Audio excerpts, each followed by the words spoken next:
Hola a todos, les habla Johan Duque, quien junto a mis compañeras Yulisa Romero y María Victoria Muñoz les damos la bienvenida a nuestro podcast Psicoleyes en Familia, un espacio donde profundizaremos el fascinante cruce entre la psicología y el derecho. Hoy hablaremos de un tema que nos toca de cerca a todos, la familia. Les decía que este tema nos toca a todos por esa mirada de familia que tenemos desde nuestra infancia, porque la familia no es solo ese grupo de personas con las que compartimos techo, ¿verdad?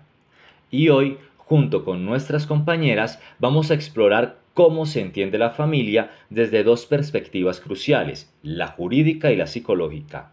Es por ese motivo que hablaremos sobre la figura del psicólogo jurídico y cómo su labor es clave en los contextos familiares. Para empezar, resolvamos una pregunta esencial. ¿Qué se entiende por familia? La respuesta es más compleja de lo que parece, especialmente cuando la vemos desde la psicología y el derecho. Con respecto a la conceptualización de familia, es difícil dar una definición debido a las dinámicas familiares emergentes en el contexto actual de la sociedad. En este sentido, se puede afirmar que paulatinamente han ido surgiendo nuevas tipologías familiares que marcan pautas frente a la concepción de familia que se ha tenido socialmente en la historia. No obstante, el objetivo esencial de este ejercicio es señalar algunas aproximaciones al concepto de familia y su dinámica desde la óptica de diferentes autores que han sido reconocidos en el tema. Por ejemplo, Palacios y Rodrigo afirman que la familia es concebida como una asociación de personas que comparten propósitos de vida y que desean mantenerse unidos en el tiempo. Según Torres, Ortega, Garrido y Reyes 2008, la familia es un sistema de interrelación biopsicosocial que media entre el individuo y la sociedad y se encuentra integrada por un número variable de individuos unidos por un vínculo de consanguinidad, unión, matrimonio o adopción. Por su parte, para Flecker, la familia es un grupo humano cuya razón de ser es la procreación, la crianza y la socialización de sus hijos. Esto en 1998, página 24. Al respecto subraya Alberdi, 1982, página 90, la familia es el conjunto de dos o más personas unidas por el matrimonio o la filiación que viven juntos, ponen sus recursos económicos en común y consumen juntos una serie de bienes. En esta línea se vislumbra una visión de familia que lucha mancomunadamente, sin importar si existe o no lazos de consanguinidad, por el bienestar de todos los integrantes, proponiéndose como meta interna la potencialización de las diferentes dimensiones, afectiva, económica, psicológica, social y de consumo. Esto según Gallego, 2012, página 330. Teniendo en cuenta lo anterior, desde la psicología, la familia es vista como un sistema dinámico y emocional. No se limita a lazos de sangre, sino que se define por la interacción, el afecto y la función que cumplen sus miembros. Hablamos de roles, comunicación, límites y hasta de las heridas y fortalezas que se transmiten muchas veces de generación en generación. Es un espacio de desarrollo pero también de conflictos. En cambio, la perspectiva jurídica es más formal y estructurada. Según Arévalo 2014, se reconoce en concordancia con lo mencionado a la familia como una de las instituciones más importantes dentro de la estructura de derechos. En este punto, el concepto de familia se cierra con conceptos como el establecido por el Honorable Consejo de Estado, sección tercera, sentencia del 11 de julio de 2013, que dice: la familia es una estructura social que se construye a partir de un proceso que genera vínculos de consanguinidad o afinidad entre sus miembros. Por tanto, si bien la familia puede surgir como un fenómeno natural producido de la decisión libre de dos personas, lo cierto es que son las manifestaciones de solidaridad, fraternidad, apoyo, cariño y amor lo que estructuran y le brindan cohesión a la institución. Se reconoce además su carácter variable de acuerdo con la evolución de la sociedad en el mundo globalizado. Desde esta mirada, la familia está ligada al vínculo legal como el matrimonio, las uniones de hecho, la filiación, ya sea paternidad o maternidad, y la adopción. La ley establece derechos y deberes como la obligación de alimentos, la herencia, la patria potestad. Es una estructura que busca proteger a sus miembros, especialmente a los más vulnerables, como los niños y niñas. Vamos con la pregunta número 2 de nuestro podcast. Ahora bien, luego de definir el concepto de familia desde una mirada jurídica y una mirada psicológica, analicemos: ¿cuál es el rol del psicólogo jurídico ante los conflictos familiares? Empecemos diciendo que la psicología aplicada al derecho de familia tiene como fin la evaluación, asesoría e intervención en procesos de separación y divorcio, en particular en lo relacionado con medidas para adoptar con respecto a los hijos, nulidades, matrimonio de menores, acogimientos y adopciones. Esto según Ruiz 2023, página 6. Por tal motivo, su rol no será juzgar, sino hacer aportes desde una perspectiva psicológica a los procesos legales. Pero bueno, llevémoslo a la práctica. Pongamos un ejemplo: un proceso de divorcio con custodia de hijos. El juez necesita saber qué es lo mejor para los niños en mira de garantizar sus derechos. Ahí entra el psicólogo jurídico, el cual a través de entrevistas, evaluaciones y pruebas puede emitir un informe en el cual deje registro de la dinámica familiar, la forma en que se relacionan los hijos con cada uno de los padres, las necesidades de los niños y cuál de los dos padres tiene las capacidades de satisfacerlas. De igual forma, cuál de los padres está en la capacidad de ayudar en el impacto que están procesando los niños ante el conflicto que se está desarrollando. En dicho informe no puede haber juicios que dejen en manifiesto si uno de los padres es malo o bueno para sus hijos. Es decir, el psicólogo jurídico es como un puente entre el lenguaje de las emociones y el lenguaje de las leyes. Traduce el sufrimiento, el conflicto y las necesidades emocionales en un informe objetivo, siempre orientado al interés superior de los niños y generar un ambiente de bienestar para los padres, logrando que el juez pueda usar tal valoración para tomar una decisión informada y objetiva. Y ustedes se preguntarán, ¿y qué pasa en otros casos? No solo hay divorcio, ¿cierto? Ahora bien, el psicólogo jurídico también trabaja en casos de violencia intrafamiliar, adopciones o en la mediación familiar para evitar ir a un juicio. En la mediación, por ejemplo, el psicólogo puede ayudar a la pareja a comunicarse de manera más efectiva para que lleguen a acuerdos, centrando la atención en el bienestar de los hijos y no solo en el conflicto entre ellos. En resumen, el rol del psicólogo jurídico es vital. No solo es un experto que evalúa, sino que también es un defensor del bienestar emocional en un sistema que por naturaleza puede ser riguroso.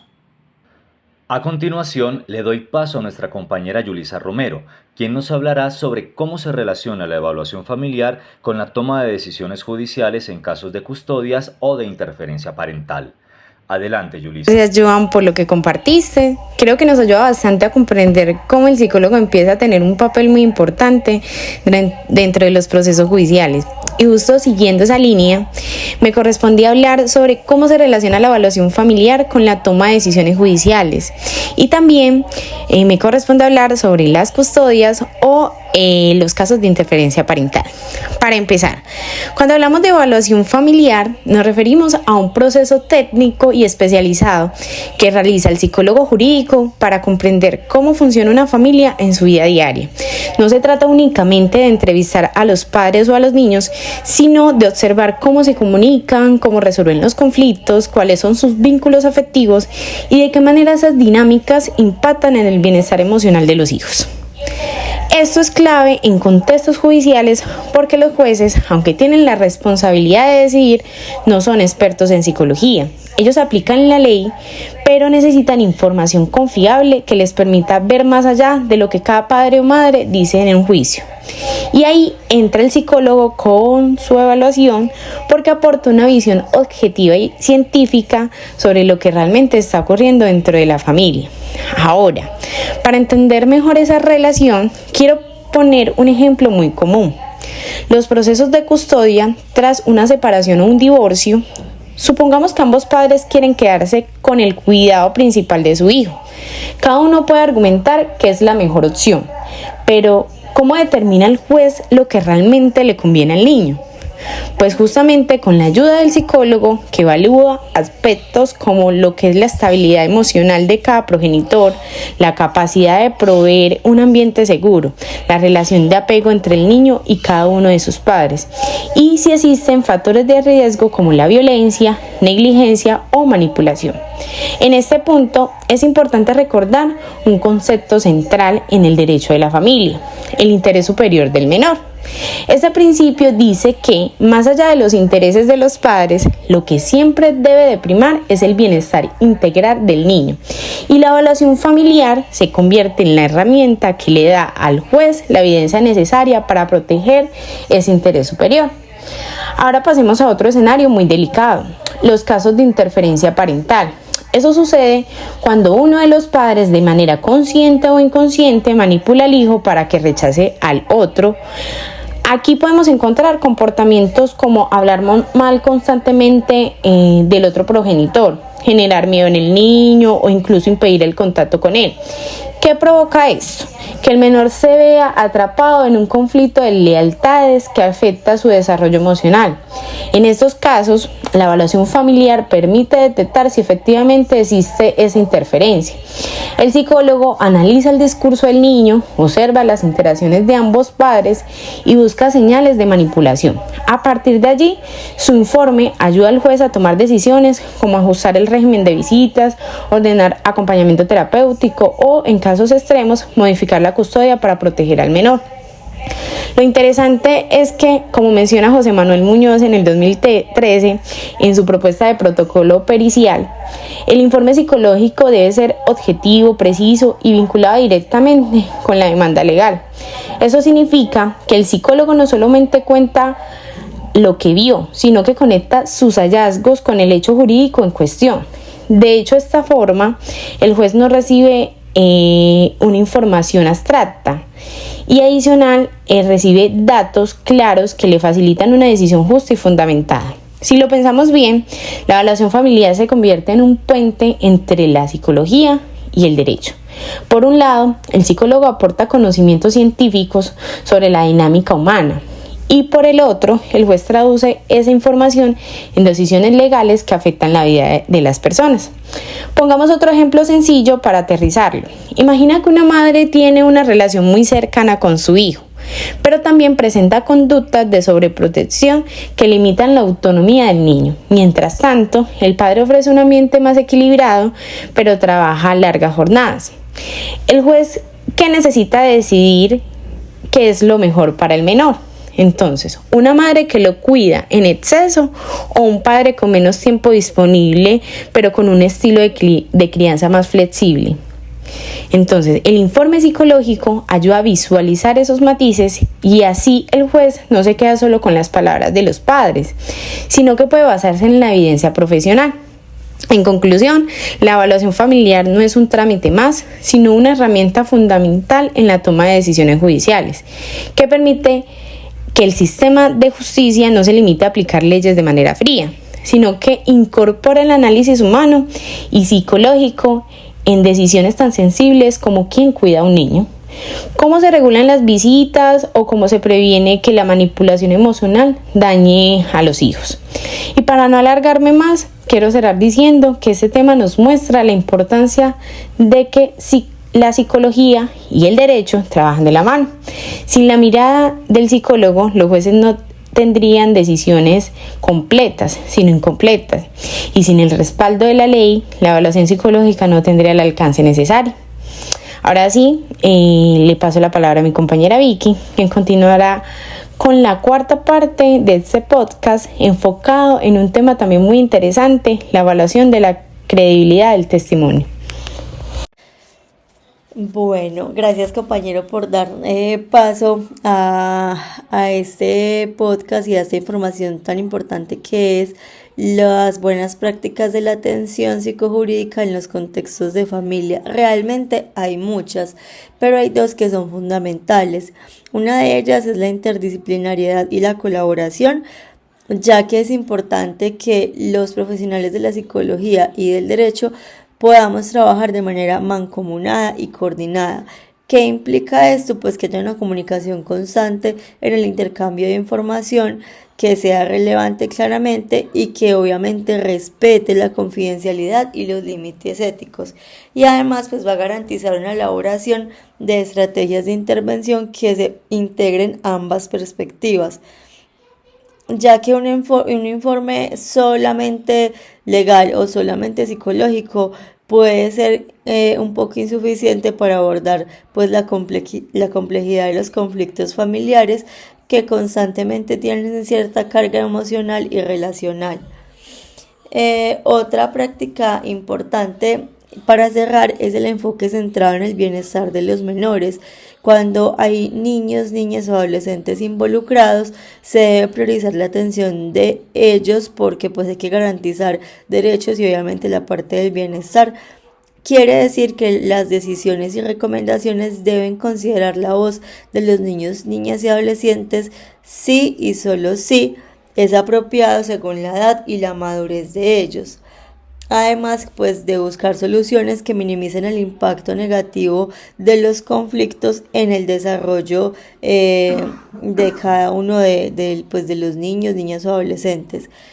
El profesional psicojurídico debe ser un mediador que ayude a los adultos a tomar decisiones responsables y claramente a comprender las consecuencias de sus acciones en la vida de sus hijos. Esto es todo. Muchas gracias, compañeras, por sus valiosos aportes. Como conclusión, podemos afirmar que en resumen este tema tan interesante nos enseña que la familia más allá de la ley es un espacio de emociones y que para protegerla a veces necesitamos entenderla desde la ciencia de la mente.